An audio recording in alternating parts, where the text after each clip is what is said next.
So welcome everyone. Today we'll be going to solve one more problem on hexagonal pyramid where it is resting on one of its edge. So in the last problem we saw how to solve the problem and it is resting on one of its corner. So now it is a problem which describes you an hexagonal pyramid of side 25 mm of base and axis height again 50 mm which is resting on one of its edges. So when it is resting on one of its edges, you have to always, if this is our horizontal plane and vertical plane, we should always keep one of the edge towards our right. So when you keep one of the edge towards our right, you will be having an opposite edge coming towards our left. Okay, so this will be the position of the hexagonal pyramid when it is resting on one of its edge. So you will fix the edge towards our right. So after that you will start viewing the top view. So when you view from the top, you will see a regular hexagonal surface as our top view, which will be the true shape of the base. And then you will view from the front. So when you view from the front, you will see the triangular surface as the front view. So you will take the projection of this longer edge, projection of this longer edge, and you have one more longer edge over here. So you will take the projection of one more longer edge. And in this case, the axis will not be visible. Why? Because you have the axis from the apex to the bottom. So that will be replaced by this longer edge. And hence in the front view, you will show the longer edge at the center and not the axis line. So this is about the position of the hexagonal pyramid when it is resting in one of its edges. So you keep the edge towards your right. After that, you will view the top and the front view. So top will be a regular hexagonal surface. So first you will draw XY line.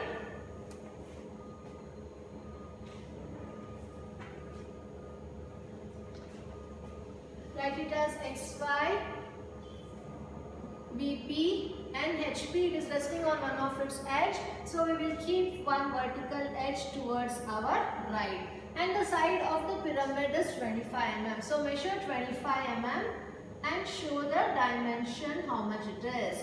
After that, construct the remaining part of the hexagonal pyramid.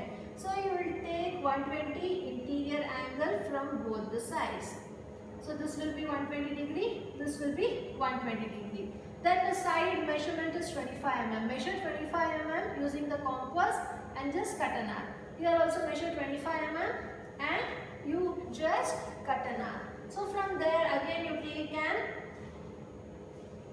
interior angle of 120. So here also you take an interior angle of 120 degree. Then measure again 25 mm, cut an arc, measure 25 mm and cut an arc. You got all the 6 corners. So join it. So once you join, always you should join the diagonals to make the center. Identify the center. So please join all the diagonals. Okay, so this is how the front view looks like, right? So when it is resting on one of its edge, you will show the edge towards your right, you will be having the opposite edge, right? So this will be the regular hexagonal surface as the top view. So then you will name all the bottom surface when you view from the top will be visible. So we will give the naming accordingly. A, B, C, D, E and F. So when you view from the top, I told you O will be visible, O1 will not be visible. So you will write O outside the bracket and O1 within the bracket. So once you have completed the true shape of the top view, we will project this above. So take the projection line from E and D, projection line from F and D, projection line from A and B. Here, along with this we have the axis line here, but the axis line is overlapped with one of the longer edge and hence we won't show the axis line, we will show a continuous visible line. So the axis height is of about 50 mm is the axis length. So from the center you will measure 50 mm. Keep one end of the compass here and measure 50 mm. Okay. First draw a vertical line, measure 50 mm and cut an arc. So you will get the apex O dash. So once you get the apex O dash, you will join O dash to this corner, O dash to this corner also. So after you join, you will start reading to provide the naming for the front view. So when observe views from down, B and A is along the same line. B will be visible, A won't be visible. So we'll write B dash outside the bracket and A dash within the bracket. And again the observer views from here, right? C and F is along the same line. C will be visible. When he views from here, C will be visible, F won't be visible. So we'll write C dash outside the bracket, F dash within the bracket. And again when the observer views from here, D will be visible and E won't be visible. So we'll write D dash outside the bracket and E dash within the bracket. So we have completed the naming of the first stage of our front view. We haven't shown the axis dimension. So kindly show the dimension for the axis height as 50 mm. Right? So this is our first part. So after that it is told that axis is inclined to HP at 45 and 30 degree to VP. So always whether it's an edge inclination or corner inclination, we'll assume the axis to be vertical first, then incline to HP and then incline to VP. So we take the inclination of HP and then we will shift the front view from the vertical position to the tilted position. So leave some space and show the axis line but not axis line pattern. Take 45 degree to HP. So once you have taken 45 degree to HP, you see now the distance from C dash to D dash, how much it is. After you measure this distance, kindly come on the 45 degree line. If you be at the origin of 45 degree line, it will come below XY line. So this distance you keep on moving until it cuts on XY line. So you make the reference through which it has been cutting. So join these two. So you will get half part of the base. So we need the remaining full part of the base. So for that we should extend this line back side such that it is exactly 90 degree. Okay. After that you measure again from the center to B dash what is the distance. Come here and cut an arc. And after that you measure 50 mm is our axis height. So come here, measure 50 mm using the compass and cut an arc on this 45 degree line. Where it meets will be our O dash. So once you got the apex, join the corner of the base to O dash and again from here to O dash. So after this you name this as B dash and A dash, D dash and E dash.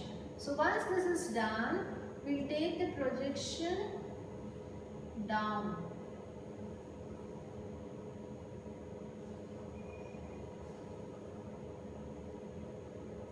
After this, to extend the projection from the top view also. A and E will be along the same line, B and D will be along the same line, and C, the projection of C. So after you project, just erase the extra line so that it will not be confusing for you. So once this is done, please start reading the locus. So locus of A and A dash is meeting at this point, so this is our A. Locus of B and B dash is meeting at this point, so this is our B. Locus of C, this I haven't written, this is C dash, in the bracket F dash. So locus of C and C dash is meeting over here, so this is our C. So locus of D and D dash is meeting over here, this is our D. Locus of E and E dash is over here, so this is our E. Locus of F and F dash is here, so this is our F. Along with that, we haven't extended the projection from the center O and O1. Don't forget. So please extend the projection. So here we haven't written the origin. So when you view from here, O1 will not be visible. So you will write that as O1 dash. So here also we should name O1 dash within the bracket. So O1 and O1 dash is meeting at this point. So this is our O1. Okay, and then the locus of O is meeting O dash at this point, so this is our O. So once you name the entire top view, the corner of, once you name the entire naming of the top view in the second stage, I told you the outer boundary will be always visible. So what you do is, you will join the outer boundary first. A to B, B to C, A to F, right? And then F to O and C to D. So this is the outer boundary. After that, you should see now you have one of the corner of the base on XY line. So that is D dash and E dash. So the projection coming through D dash and E dash will be hidden. So this is a line D and E in our top view. So this will be our hidden line. So we have other two sides which will not be visible because the projections coming from hidden line will be always hidden. So even this side of our base will be hidden and this side of the base also will be hidden. And I told you, from the corners of the surface, any projection if we get, that will be continuous line. So from this is one of the corner of the surface we have joined already. This is one of the corner of the surface we have joined already. So we have two more corners, right? So the projection from these two corners which is coming through outside the surface will be visible. So you will join this as visible line, right? Along with this, we have the projections which is coming through inside the surface. This is inside the surface or outside the surface? You please see it properly. So this is the projection coming through outside the surface. So this will be continuous visible line. So please join it accordingly. Okay. That will be continuous thick line joined towards the apex, and we have the center here coming from O1 to O. So even this will be, you have to show the axis pattern, axis line pattern for our axis line. So from O1 to O you will show the axis line pattern. So this will be the second stage, but the corner which is coming through it will be continuous visible line, that we have done it. Okay. So but it is passing through the hidden line. F to E is hidden, C to D is hidden. But from the corner, as per the theoretical concept, this should be continuous thick line. But since this projection is hidden, we will make this also to be as hidden line. Okay. So this is how the second stage front view looks like when the given problem is resting on one of its edge. So we have covered the axis inclination with respect to HP. So now the last stage is, it is being told the axis is inclined to VP at 30 degrees. So you always get the true length of the axis in the front view. So when it comes to the second stage, you won't be getting the true length of the axis, but you will be just getting the apparent length of the axis only. And hence when it is being told the axis is inclined to VP directly at 30 degrees, we have to determine the apparent angle. So for that we have to take inclination with respect to VP as 30 degrees. You can take either this way or this way, whichever is convenient to you based on the availability of the space. So you take 30 degree to VP and show it or write it as 30 degree. So before taking the true length, fix the point O. From the second stage, fix the point O, leave some space and fix the point O. After fixing the point O, you please measure the true length from the first stage front view using the compass. So same distance you come here and you just cut an arc. So where it meets on 30 degree line. So this will be our O1. So from there you start drawing the locus. So you draw the locus. So this is the locus of O1. So once the locus of O1 is drawn, now come back to the apparent length. So you measure from O to O1, what is this distance, using the compass, and come here. So from the fixed point O, you just cut an arc on the locus where it meets. So then you will join from O to our apparent length. So this is our O1. So this is the true length and this is the apparent length. So now we just have the apparent length. Remaining part of the top view should be completed. So how will we do it?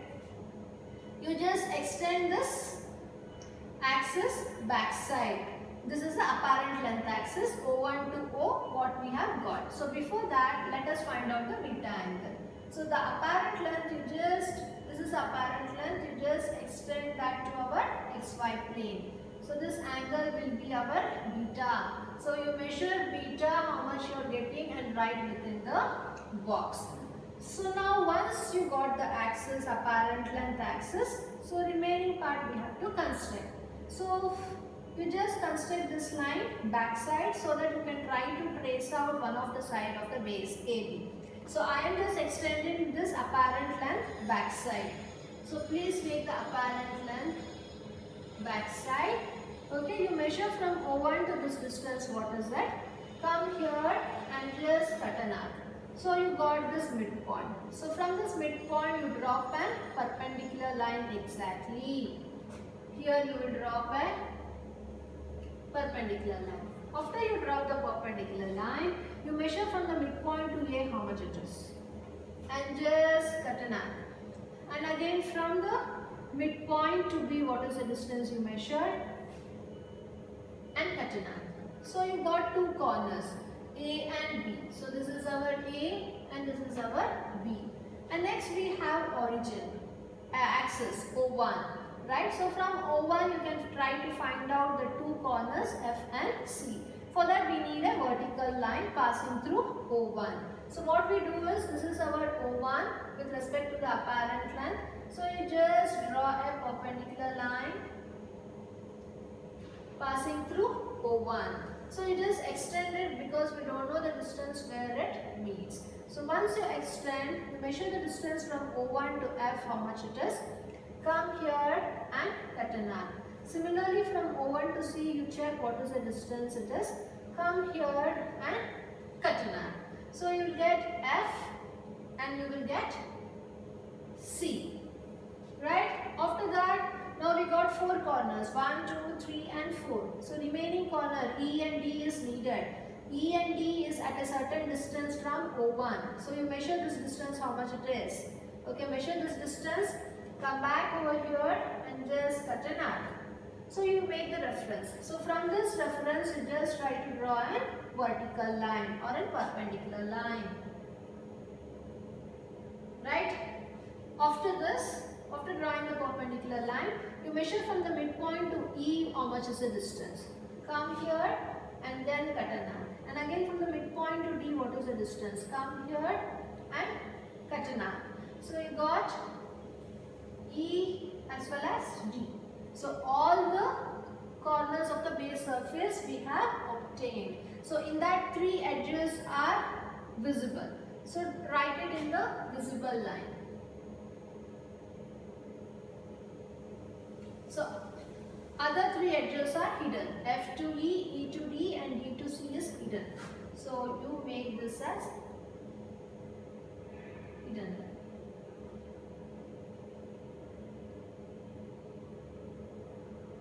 This is also hidden.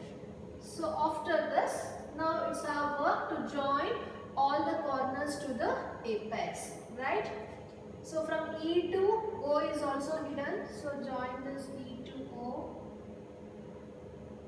as hidden. O to D is hidden. Along with that, now F to O is continuous visible line.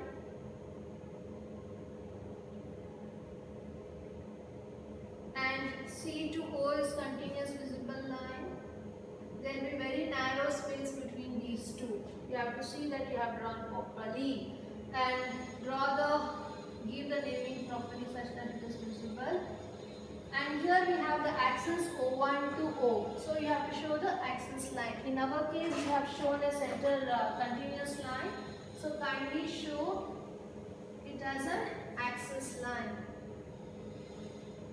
So while constructing only, it's better if you show it directly as the axis line.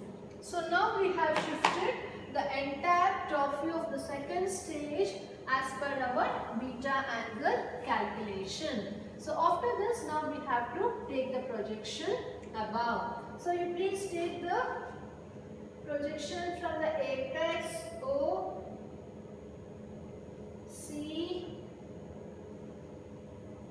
D, E, F, A, B, O1. Right? After taking the projections above, extend the projection from our front view also. So this is O dash, this is B dash, C dash, and D dash is along the XY line already. So please erase the extra lines and then start reading the locus. So here you can see the locus of A. So this is the locus of A is meeting A dash at this point. So this is our A dash. So locus of B. So this is the locus of B. It is meeting B dash at this point. So this is our B dash. And then we have locus of C.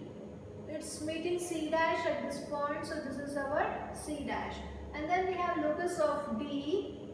It's meeting D dash at this point. So this is our D dash. And we have locus of E. Is meeting E dash at this point. So this is our E dash. And then we have locus of F. Locus of F is, this is locus of A, and locus of F is meeting F dash at this point, and then we have the origin locus of O1 is meeting O1 dash at this point, so this is our O1 dash. Along with that we have the apex, the locus of O is meeting O dash at this point, so this is our O dash. So now we have named the bottom surface, the center of the base as well as the apex. I told you the outer boundary will be always visible. So you join with visible line E dash to D dash, D dash to C dash, F dash to E dash, A dash to F dash. Outer boundary we are joining A dash to O dash and O dash to C dash. So this is the outer boundary. So when the observer views from here, the bottom surface will be visible entirely. So you will join the bottom surface also, A dash to B dash and B dash to C dash. This is C dash. So once this is done, I told that the projection coming through the corner of the surface outside will be visible. So we have joined A dash to O dash already, C dash to O dash also already. Only the left out is from B dash to C dash. So you join. Apart from that, we have two other corners, E dash and F dash. So which is penetrating through inside the surface. So projection from F dash to O dash will be hidden. And projection from E dash to O dash also will be hidden.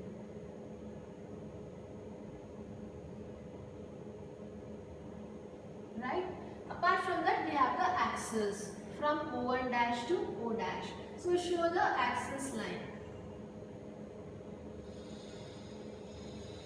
Use a pencil and join properly. I am just showing a rough sketch. How does it look? So this will be the final stage of the front view when the given problem is resting on one of its edge. Okay, the same concept you can use for solving the problem when it is resting on one of its side or the edge and the same side is inclined to VP. So only the third stage changes at that time. I have shown you both the problems resting on one of its corner as well as edge when axis is inclined to VP. So where apparent angle comes into the picture. So remaining where the apparent angle is not needed when it is resting on one of its edge to VP, so you can solve it without apparent angle inclination. So that is a simple problem. Thank you.